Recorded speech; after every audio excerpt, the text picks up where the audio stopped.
Pada zaman dahulu, hiduplah seorang putri yang cantik bernama Chandra Kirana.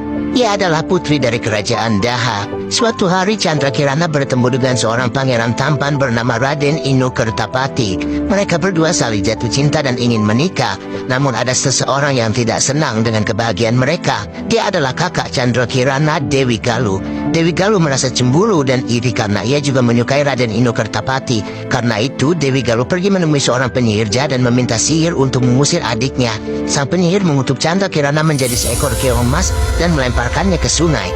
Keong emas itu pun hanyut jauh dari istana dan Chandra Kirana terjebak dalam tubuh keong tanpa bisa berbuat apa-apa.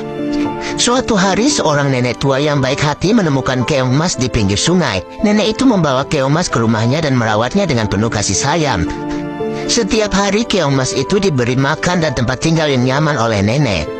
Tanpa diketahui nenek, keajaiban pun terjadi. Setiap kali nenek pergi ke ladang, Chandra Kirana yang terjebak dalam tubuh keong akan berubah kembali menjadi seorang putri. Ia pun memasak, membersihkan rumah, dan menyiapkan makanan lezat untuk nenek sebagai rasa terima kasih.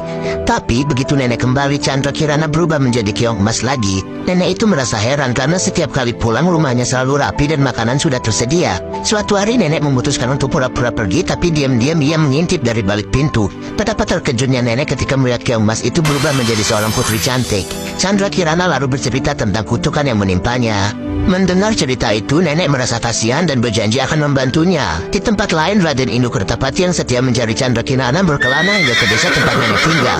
Ketika ia tiba di sana, Raden Inu bertemu dengan nenek dan mendengar tentang putri yang tinggal di rumahnya. Akhirnya Chandra Kirana dan Raden Inu bertemu kembali. Cinta mereka yang tulus berhasil mematahkan kutukan sihir jahat itu. Chandra Kirana berubah menjadi manusia lagi dan hidup bahagia bersama Raden Inu. Mereka kembali ke istana dan Dewi Galuh pun mendapatkan hukumannya. Chandra Kirana dan Raden Inu hidup bahagia selamanya, sementara nenek yang baik hati juga diberi hadiah dan penghormatan dari kerajaan. Keikhlasan dan kebaikan hati akan membawa kebahagiaan, sedangkan rasa iri hanya akan membawa penderitaan.